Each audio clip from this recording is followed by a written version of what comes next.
Jenny is right, and we are reincarnated over and over again, that has a tremendous bearing on the way we lead our lives and our future lives as well. A very strange object was seen by him, and today it stands the test of time of one of the most bizarre incidents in the world of ufology. These stories are some of the strangest experiences ever described in the UK. We can't tell if they're true, but they are all recounted by ordinary people. Now they are your witnesses.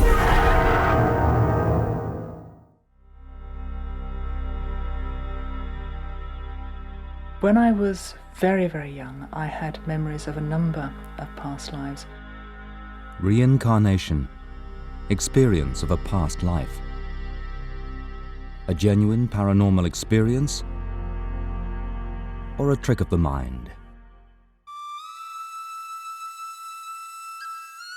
Jenny Cockell believes she is the reincarnation of a woman who lived in a village in Ireland over 80 years ago. This is her story. One of the earlier memories was of standing on a jetty with the wind blowing at me, my shawl wrapped around me to try and keep warm, at dusk, waiting for a boat. And I always wondered what the boat was, what I was waiting for, because I could never remember that bit, just standing there again and again, waiting for a boat. From early childhood, Jenny Cockell saw nothing unusual about her vivid experiences of previous lives. Mary Sutton actually lived in the village of Malahide, just outside Dublin. Jenny believes that she was Mary Sutton in a previous life. One of those lives, certainly the strongest of those lives, was as Mary, a mother of 8 children, in Ireland. Husband, I remember working on some sort of building work, and the time period was from just before the turn of the century until the 1930s. She was getting on for 4 the first time I discovered anything about this. She'd gone off to the little local Sunday school with her brother, and she came back, and I was at the sink washing up or something like that, and she came and perched on a high stool at my side, and I said, "Did you enjoy it? What was it like?" "Oh," she said, "yes, it was very nice. I enjoyed all the singing, but they kept talking about life and death. Nobody said anything about what their last life was like, what they remembered of it." And I just said, "Well, no, it's actually a lot of people, this isn't something that everybody believes in or understands. It's called reincarnation when it happens, and it's not generally accepted." I reached the point where I realised that other people weren't talking about their past lives, and I wanted to know if it was because it was private and you weren't supposed to, or what was the reason. So I started talking to my mother, and then, of course, it was described to me as a belief rather than a reality, which I found very confusing. I believe that culture is probably the dominant influence. I mean, for example, in this country, if a child does remember a past life and starts to talk about those memories, the chances are, because of our culture, that we will dismiss them as being imagination, maybe something that the child has seen on television, and not pursue it, not assume that it's a past life. In the cultures that accept reincarnation, it's quite natural for the parents to ask more questions. And if the child is showing really strong emotions about it, maybe pursue it and try and find the past life family. It wasn't, I suppose, until she was about 16 that she started to allow herself to think about what had been going on. And it was about then she discovered country music and eventually Irish music, which absolutely blew her mind. She hadn't known such music existed, and she didn't realise that this was her music, this was the music she was comfortable with. Jenny accepted that her memories could actually be of real people. She felt that she had to find out more about what she saw as her previous life. As a child, she drew maps of where she used to live. Using these, she set out to find out if the memories she felt so strongly were real. She had the little map that she had drawn years ago, and she asked the bookseller in Towcester to get her a map of Ireland. And they both put it against the map of Malahide. The north was where it was supposed to be. The road to Dublin was the road she'd called the road to the city, I think. The road where she'd lived as Mary was there. Everything was exactly where she had said it was, which was a huge step forward for her, because it began to feel that this was right. This really was as she had always imagined it to be. The owner of the bookshop was really quite surprised when I put my little drawing next to it, and it was a fairly accurate drawing of the main routes through the middle of Malahide. So I was then able to confirm and move on from there. The memories were right at the front of my mind, and there was no way I could spend years trying to compartmentalise them again. I couldn't shut them away again. So I had to act on it. And it's then that I realised I'd have to go to Ireland.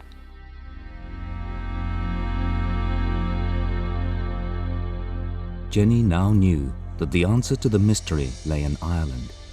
She had to find the village that she believed had been her home.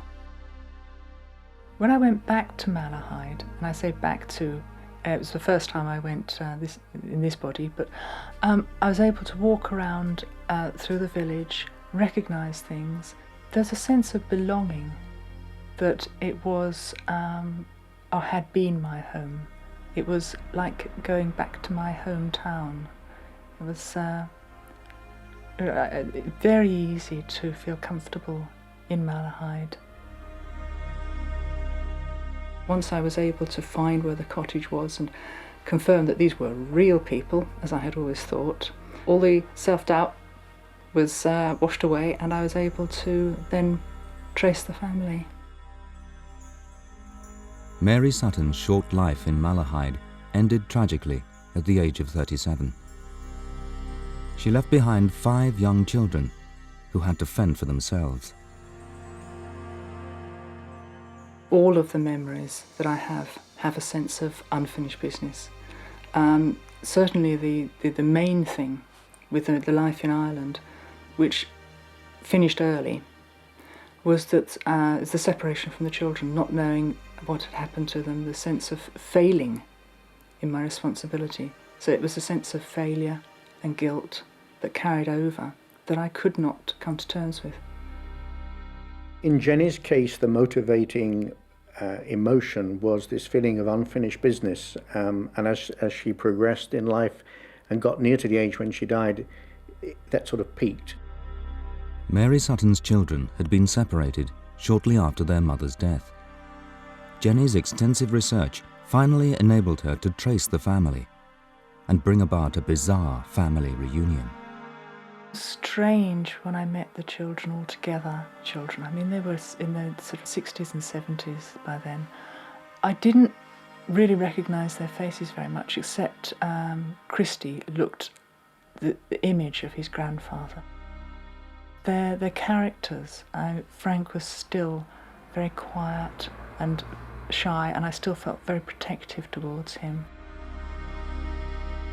It was many months before the family could begin to accept Jenny's incredible story. But after those first few meetings, her deep and intimate knowledge of their childhood seemed undeniable. They would be asking me, the younger ones would be asking me where the windows were and what room they were in, and were quite happy for me to explain where things were. They were accepting that I did remember the cottage. Sonny, the eldest son, I think was a bit taken aback by the whole thing. And in the end, he was completely convinced. He said, this woman knows things that only I know and only my mother knows. In fact, 1 or 2 things nobody else, even his brothers and sisters, didn't know. 1 or 2 of the things really took him by surprise, because there were things that nobody outside the family knew about. Nobody outside the family knew that they were poaching, certainly didn't know how they were poaching. and the detailed descriptions of where they managed to trap particular animals. So he really was quite shocked by one or two of the bits, and would turn to me and say, "But how could you possibly have known that?" She's not somebody that is really trying to push a belief in reincarnation, not even on her past life family. But she is saying to us, I came into this life with these memories. I've pursued them. I've uncovered my past life family. This is something that maybe affects us all, that we are all souls on a journey. And for that reason alone, I think we should be looking at what she's told us in some detail and contemplating the implications of that. If Jenny is right, and we are reincarnated over and over again, that has a tremendous bearing on the way we lead our lives and our future lives as well. When I met Sonny, the oldest son, he was able to explain that he used to go caddying for the golfers on the island across the inlet, and at dusk he would come across on a little rowboat, little ferry boat, back to the jetty, and hand over his earnings, some of his earnings, and his mother was always there to meet him and walk back with him.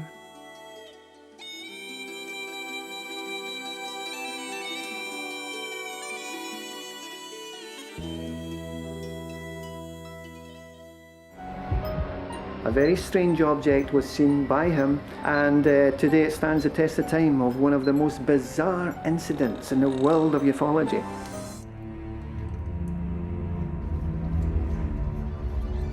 I was actually standing at the kitchen sink peeling potatoes. I saw this, it was like a big orange glow, or a glowing light in the sky. It was way in the distance, away towards the west.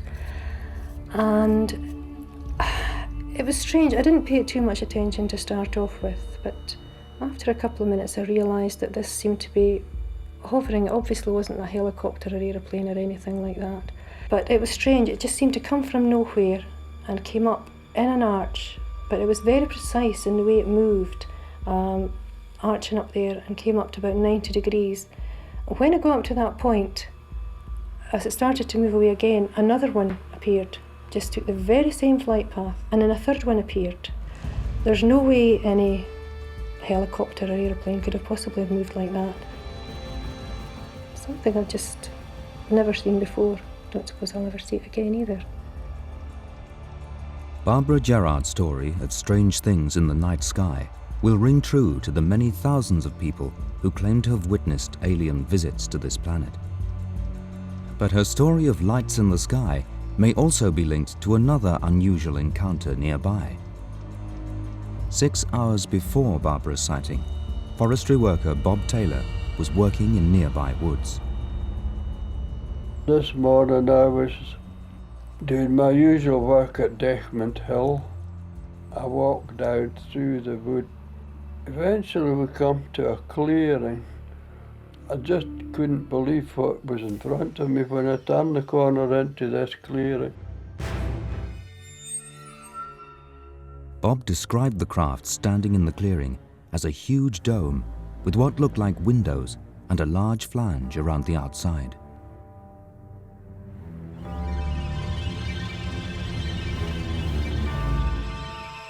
As he stood there transfixed, 2 smaller globes he thought looked like sea mines dropped from the rear of the craft and rushed towards him from either side. They wrestled him to the ground and began to drag him towards the larger craft.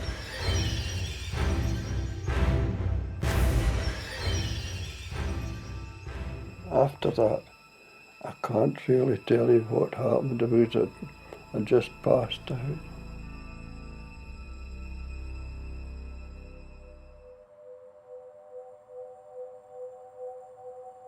The attack on Bob Taylor left him unconscious for several minutes. His face grazed and his clothes torn, he gradually drifted back into consciousness.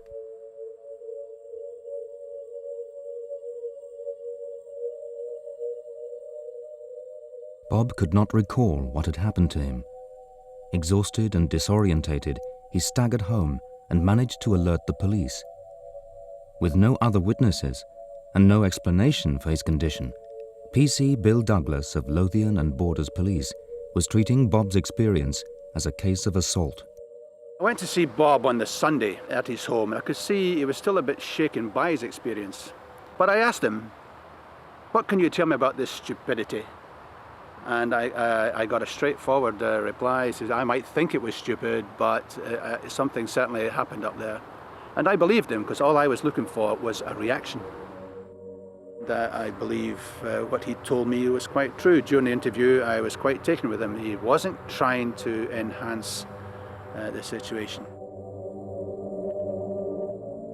He walked down to this clearing, stood there on that point, and in front of him was this craft over there in the trees. You could see it. The bottom was a spherical, with a rim like a saucer around it, and the top was dome-like, but it was translucent, so he couldn't really get a good look at it. And while he was standing there, these two machines, or robots if you wish, came from the rear of the machine and circled around him. They had like hooves on some of the legs and hooks on the others, and they grabbed either side of his trousers and gripped him by the thighs and pulled him forward to such an extent that it pulled him off his balance, and he landed down on the ground, and they started dragging him towards the craft over there.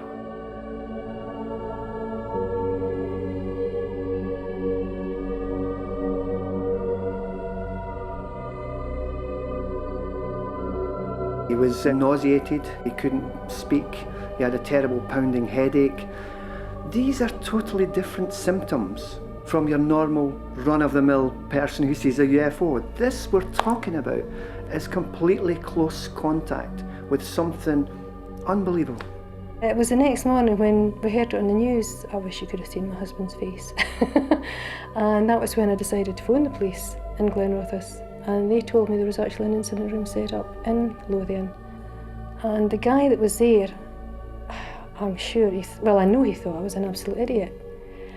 But when I said to him, I said, I don't even want my name mentioned, it's just that I do believe what this man saw because I know what I saw. And I just want him, to know that I did see something. What it was, I don't know, but I want you to know that I saw those three objects in the sky.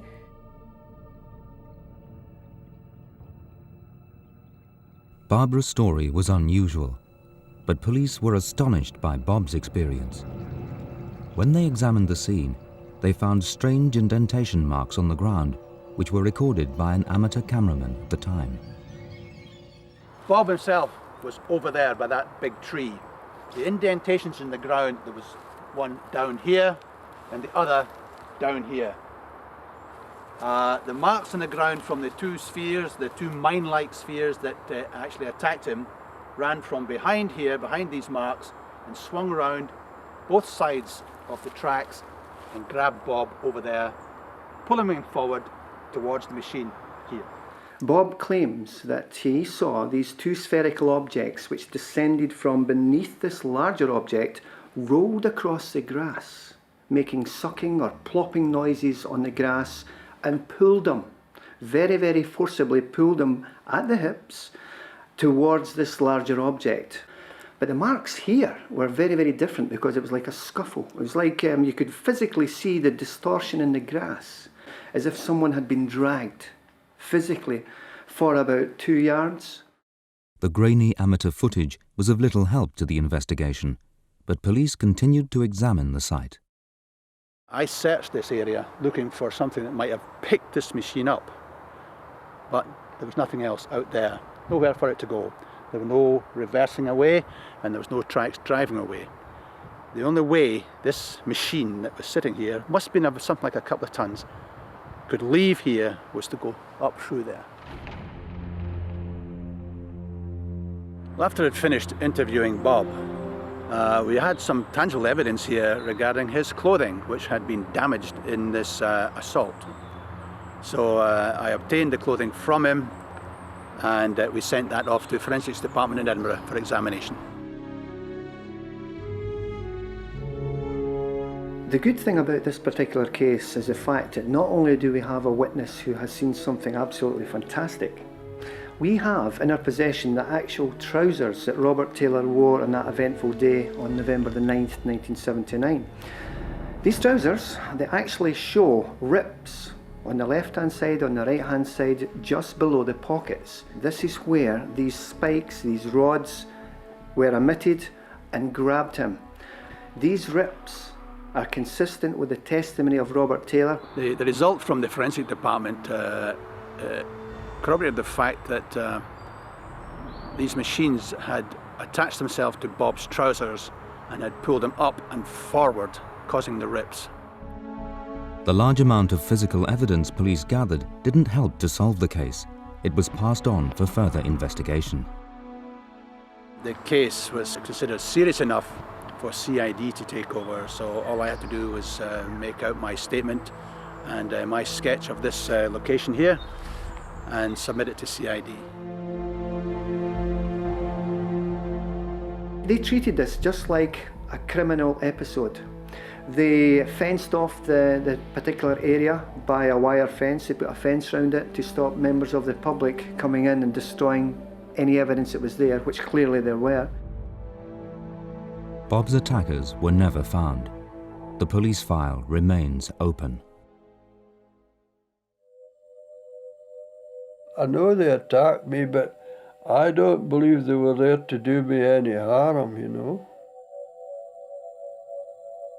Before all this happened, I wasn't really a believer. But now I have to think, are we the only planet with intelligent beings on it? There must be something else out there. Robert Taylor said he saw something very bizarre which didn't conform to a helicopter or any flying machine that he has ever saw in his life. And today it stands the test of time of one of the most bizarre incidents in the world of ufology. I know what I saw, and I believe what I saw.